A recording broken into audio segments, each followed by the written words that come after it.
जी जल्दी चलिए, देखिए आपके घर के बाहर एम्बुलेंस आई है। गायत्री भागती हुई दरवाजे पर आती है। तभी उसकी बहू चांदनी को एम्बुलेंस से बाहर लाया जाता है। हे भगवान, ये मेरी बहू को क्या हो गया?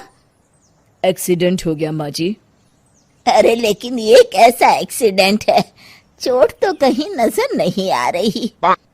अरे माँ जी, दिमाग में अंदरूनी चोट लगी है और ये अपनी याददाश्त खो बैठी है। हैं? मेरी बहू याददाश्त खो बैठी है, अब क्या होगा? अब फिक्र मत करिए, बस इनका अच्छे तरीके से ख्याल रखिए। मैंने दवाइयाँ दे दी हैं, अब मैं चलता हूँ। अगले दिन, अब तेरी तबीयत कैसी है बहू? बहू? किसकी बहू? हम भैरवगढ़ के ठाकुर विक्रम सिंह की बेटी रूपवती हैं। हम एक राजकुमारी हैं और तुम हमारी दासी हो बुढ़िया। अरे बेटा विशाल, बहू कैसी बहकी बातें कर रही है। अरे कुछ मत पूछो माँ, रात को मुझसे अपने पैर दबा रही थी। सर पर चोट लगने की वजह से इसका दिमाग पूरी तरह खराब हो गया है और ये अपने आप को राजकुमारी समझ रही है। तभी वहां चांदनी आ जाती है। तुम दोनों यहाँ क्या खुसुर फुसुर कर रहे हो? कहीं तुम दोनों मिलकर हमारे खिलाफ कोई षड्यंत्र तो नहीं रच रहे हो? हम तुम्हारा सर तलवार से उड़वा देंगे, समझे? अरे नहीं नहीं राजकुमारी जी, हम तो आपके सेवक हैं। भला हमारी इतनी हिम्मत? कहिए, आपने यहाँ हॉल में आने का कष्ट कैसे किया? हमें बहुत भूख लगी है। ए दासी, जल्दी से हमारे लिए भोजन का प्रबंध करो। आज हम शाही कबाब खाएंगे। विशाल अपनी माँ को चांदनी की बात मानने के लिए इशारा करता है। ठीक है राजकुमारी जी, मैं अभी आपके लिए भोजन लेकर आती हूँ। इस तरह विशाल और उसकी माँ ना चाहते हुए भी चांदनी की जी हजूरी में लगे रहते हैं। लाओ माँ, जल्दी से मेरा टिफिन दो, मुझे देर हो रही है। अरे ठहर जा, जरा दम तो लेने दे मुझे। सारे घर का काम मुझे अकेली को करना पड़ता है। तेरी बीवी तो राजकुमारी बनी बैठी है, सारा दिन हुक्म चलाती रहती है। अरे माँ, मेरा भी तो यही हाल है। फिलहाल तुम मेरा टिफिन दे दो, मैं चला। रुको, कहाँ जा रहे हो? अरे मर गया रे, ये कहाँ से आ धमकी? आज हमारा जुहू चौपाटी घूमने का मूड है और हमें अपने लिए नई साड़ियाँ भी खरीदनी है। चलो जल्दी से अपना वाहन निकालो और हमें ले चलो। अरे अब तो मैं गया काम से। अगर आज मैं वक्त पे ऑफिस नहीं पहुंचा तो मेरा बॉस मुझे नौकरी से निकाल देगा। मरता क्या न करता। आखिरकार विशाल चांदनी को घुमाने ले जाता है और चांदनी अपने लिए ढेर सारी शॉपिंग भी करती है। ए दासी, टीवी पर कपिल शर्मा के आने का समय हो गया है, जल्दी से टीवी शुरू करो। अरे वाह, कपिल शर्मा तुझे याद है, बाकी कुछ याद नहीं। बहू तू तो बड़ी चालू लगती है, अपने फायदे की हर चीज तुझे याद रहती है। मैं तो तेरी इस अजीब बीमारी से परेशान हो गई हूँ। अगले दिन, अरे डॉक्टर साहब, आप इतने दिन से मेरी बहू का इलाज कर रहे हैं, लेकिन उसकी बीमारी तो सुधरने के बजाय और बढ़ती जा रही है। अरे माँ जी, ये दिमागी बीमारी है। बेचारी की याददाश्त चली गई है, वापस आने में थोड़ा वक्त तो लगेगा ही ना। गायत्री डॉक्टर से बात कर ही रही होती है कि तभी उसकी पुरानी सहेली शीला वहां आ जाती है। शीला को देख अचानक डॉक्टर घबरा जाते हैं। अच्छा माँ जी, मुझे एक मरीज को अर्जेंट देखने जाना है, मैं चलता हूँ। ये कौन था? अरे अब क्या बताऊं शीला, एक एक्सीडेंट भी मेरी बहू की याददाश्त चली गई है। ये डॉक्टर उसका इलाज कर रहा है। ये डॉक्टर कब से बन गया? अरे ये तो चमन पान वाले का लड़का है, सारा दिन नौटंकी करता रहता है। अच्छा तो ये बात है, अब मैं समझी। मेरी बहू और ये पान वाले का लड़का दोनों मिलकर मुझे बेवकूफ बना रहे थे। चल तू मेरे साथ। गायत्री शीला को एक बड़ा सा डंडा हाथ में देकर अपनी बहू चांदनी के कमरे में ले जाती है। बहू, ये मेरी सहेली है, एक डॉक्टर है। इसने तेरे जैसे न जाने कितनों का इलाज 2 मिनट में कर दिया है। इसका कहना है कि सर पर जहाँ चोट लगी हो, अगर उसी जगह दोबारा किसी बड़े डंडे से जोर से मारा जाए तो मरीज की याददाश्त वापस आ जाती है। देख, हम डंडा भी लाए हैं। अपनी सास की बातें सुनकर और हाथ में बड़ा डंडा देख चांदनी घबरा जाती है। अरे बाप रे, मैं तो फंस गई। इस डंडे की एक बार की वार से ही मैं तो चारों खाने चित हो जाऊंगी। अब क्या करूं, क्या करूं, क्या करूं?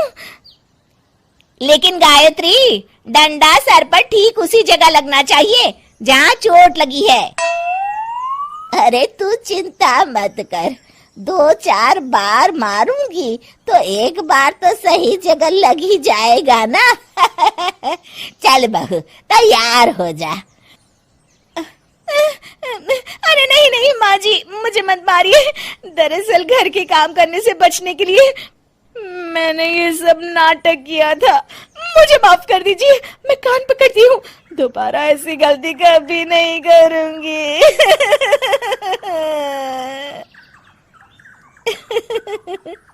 क्यों दोस्तों, कहानी कैसी लगी हमें जरूर बताइएगा। अरे अब कुछ मत पूछ विमला, लाख जतन करने के बाद भी महीने के आखिर तक हाथों में चमन्नी भी नहीं बच पाती। कभी अपने लिए कोई छोटी सी भी चीज लेनी हो तो 10 बार सोचना पड़ता है। तू सही कहती है, आमदनी तो बढ़ती नहीं, लेकिन दूसरी तरफ महंगाई दिन ब दिन बढ़ती ही जा रही है। राशन वाले का बिल, दूध वाले का उधार। अरे तुम औरतें बस इसी तरह जिंदगी भर रोती रहोगी। खुद के पैरों पे खड़े होने की सोचो, तब तुम्हें पैसों के लिए किसी का मुंह नहीं देखना पड़ेगा। अरे तू इतनी बड़ी बड़ी बातें कर रही है, तू ही बता दे हम क्या करें। हम औरतें चाहे तो कोई छोटा मोटा व्यापार कर सकती हैं, जैसे कि साड़ी बेचने का। सुधा की बातें सुन सब औरतें हंस पड़ती हैं। ना भाई ना, मेरे पति को ये सब पसंद नहीं है, वो तो मुझे मार डालेंगे। दूसरी औरतें भी विमला की बात से सहमति जताती है और साड़ी का व्यापार करने से मना कर देती हैं। अगले दिन सुधा अपनी सास से ये बात कहती है। बस अब यही काम रह गया था, सारा दिन यही सब सोचती रहती हो। अरे बढ़िया आई साड़ी बेचने वाली। तभी वहां सुधा का पति विवेक आता है। अपनी माँ की बात काटते हुए कहता है, अरे माँ, सुधा ठीक ही तो कह रही है। अगर ये साड़ियों का व्यापार करना चाहती है तो इसमें क्या गलत है। मुझे तो सुधा की बात पसंद आई। अरे मजाक है क्या व्यापार करना? अच्छे अच्छों की खटिया खड़ी हो जाती है। मैंने दुनिया देखी है। बेटा, तुम लोग ज्यादा हवा में मत उड़ो। और फिर साड़ियाँ खरीदने के लिए पैसे कहाँ से लाएगा? तुम उसकी चिंता मत करो माँ, मैं देख लूंगा। अगले दिन विवेक अपने एक दोस्त से कुछ पैसे उधार लेकर साड़ी के कारखाने से बहुत सारी साड़ियां खरीद लाता है। ये लो सुधा, तुम्हारा ऑनलाइन अकाउंट बन गया है। अब लोग घर बैठे तुमसे साड़ियां खरीद सकते हैं। ये तो बहुत अच्छी बात है। हाँ, और इतना ही नहीं, मैंने इसमें सभी नई डिजाइन की साड़ियों की फोटो भी अपलोड कर दी है। अब बस तुम देखती जाओ। कुछ दिनों के बाद। नमस्ते, मुझे सुधा जी से मिलना है। ओहो, तू कौन है और मेरी बहू से तुझे क्या काम है? माँ जी, मैं सुधा जी से साड़ियाँ खरीदने आया हूँ। अरे बड़ा बेवकूफ है तू, इतना बड़ा मीना बाजार छोड़कर यहाँ साड़ी खरीदने आया है। तेरा ऊपर का कोई पेच ढीला है क्या? अरे माँ जी, आप नहीं जानती, आजकल ऑनलाइन का जमाना है, समय और पैसे दोनों की बचत होती है। तभी वहां सुधा आ जाती है। सुधा बिरजू को साड़ियां दिखाती है। क्या बात है सुधा बहन जी, आपके पास तो बहुत ही सुंदर सुंदर साड़ियां हैं। एक काम करिए, ये वाली दे दीजिए और ये वाली भी। छोड़िए, एक काम करिए, ये सभी ही दे दीजिए। सुधा की सास हैरान रह जाती है। अरे इतनी साड़ी का तू करेगा क्या? अरे माँ जी, मेरी बीवी पहनेगी। अरे कितनी बीवियां है तेरी? माँ जी आप भी ना, बीवी तो एक ही है। पहले तो मैं 2-4 साड़ियाँ लेने आया था, लेकिन अब पूरी 20 साड़ियाँ ले जा रहा हूँ। ये लीजिए सुधा बहन जी, आपके पैसे, चलता हूँ। धीरे धीरे सुधा के द्वारा घर में खोली गई छोटी सी दुकान चल पड़ती है और देखते ही देखते सुधा के घर ग्राहकों की लाइन लग जाती है।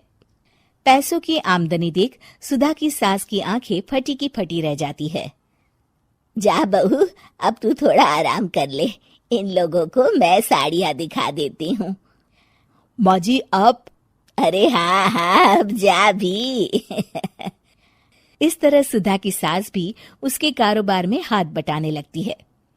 देखो सुधा, तुम्हारा व्यापार तो चल पड़ा। पिछले कुछ महीनों में इतनी कमाई हुई है कि तुम्हें यकीन नहीं होगा। सच? हाँ, और तुम्हें पता है माँ, दोस्त से लिया हुआ उधार भी चुकता करके अच्छे खासे पैसों की बचत भी हो गई है। सुधा की सास अपनी बहू और बेटी की कामयाबी पर बड़ा खुश होती है। बहू की तरक्की देख के मैं बहुत खुश हूँ बेटा। तूने साबित कर दिया कि अगर पति का सपोर्ट मिले तो पत्नी कुछ भी कर सकती है। जी माँ जी, आपने बिल्कुल सही कहा।